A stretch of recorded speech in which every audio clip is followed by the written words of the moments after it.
आता संकल्प हवा, बदल हवा, त्यावर मला काय बोलायचं नाही. त्यांनी संकल्प केला असेल, त्यांना बदल हवा असेल, पण जनतेला बदल हवा आहे, चेहरा नवीन पाहिजे आहे, हे निश्चित आहे. आणि मला स्वतःला खात्री आहे, जर महाविकास आघाडीच्या लोकसभेच्या निवडणुकीच्यामध्ये जे मी पाठिंबा दिला त्यावेळी मला नेत्यांनी शब्द दिला आहे, त्यानुसार या मतदारसंघाचं विधानसभेचं तिकीट 100% कोणत्याही प्रकारची शंका माझ्या मनामध्ये नाही, माझ्या कार्यकर्त्यांच्या मनामध्ये नाही.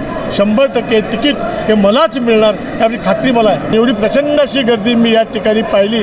मला वाटतं या निवडणुकीचा निकालाला लागला आहे काय. मी कायमपणानं संयमानं जायची भूमिका घेतोय.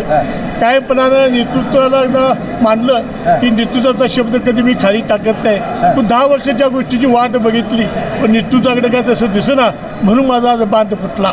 स्पेशियस, लक्झुरियस, सगळं मिळेल अगदी मनासारखं.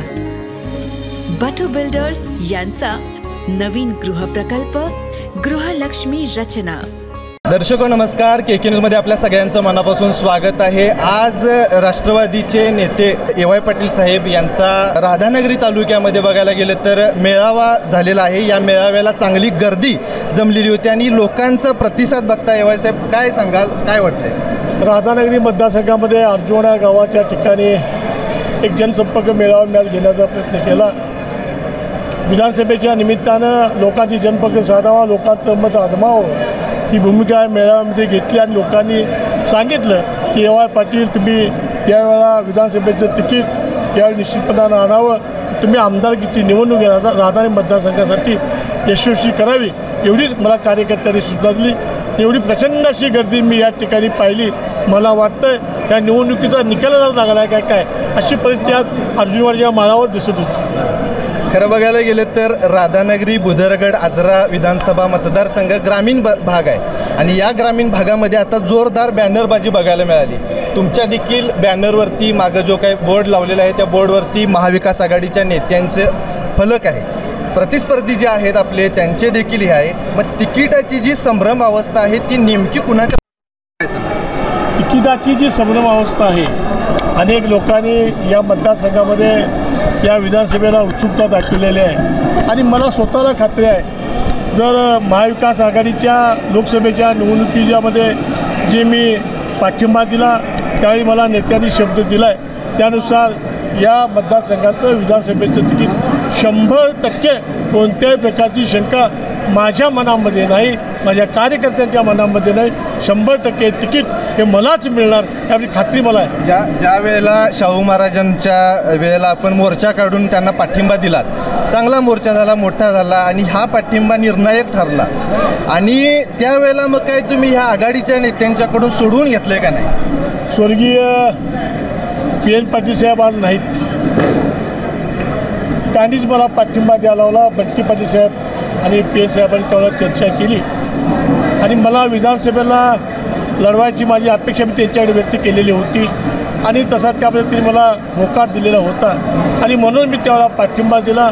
प्रचंड असं या राधानगरी मतदारसंघातनं 65,000चं लीड या राधानगरी तालुक्यातल्या महाविकास आघाडीच्या सर्व नेत्यांनी देण्याचा प्रयत्न केला. त्यातल्या त्या राधानगरीचं 43,000चं लीड आम्ही द्यायचा प्रयत्न केला. निश्चितपणानं मला खात्री आहे, हे सगळं बघून मतदारसंघाचा विचार करता, मतदारसंघाचं मताधिक्य बघता, राधानगरी बुधरगडचं आज मताधिक्य बघता निश्चितपणानं महाविकास आघाडीचे नेते मला उमेदवार देतील याबद्दल 100% मला खात्री आहे. शांत, संयमी राजकारणी अशी आपली ओळख आहे. ए.वाय. साहेब आज बोलताना कुठंतरी बांध फुटलेला बघायला मिळाला.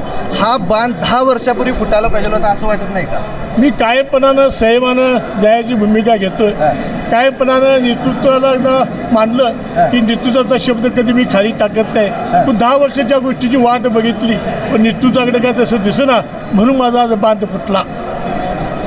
खरं बघायला गेलं तर संकल्प नवा, बदल हवा, आपले प्रतिस्पर्धी जे आहेत त्यांनी बोर्ड लावलेले आहेत. तुमच्या बॅनरवरती मागं बघितलं तर बदल हवा, चेहरा नवा. साहेब याच्याबद्दल काय सांगा? आता संकल्प हवा, बदल हवा, त्यावर मला काय बोलायचं नाही. त्यांनी संकल्प केला असेल, त्यांना बदल हवा असेल, पण जनतेला बदल हवा आहे, चेहरा नवीन पाहिजे आहे, हे निश्चित आहे.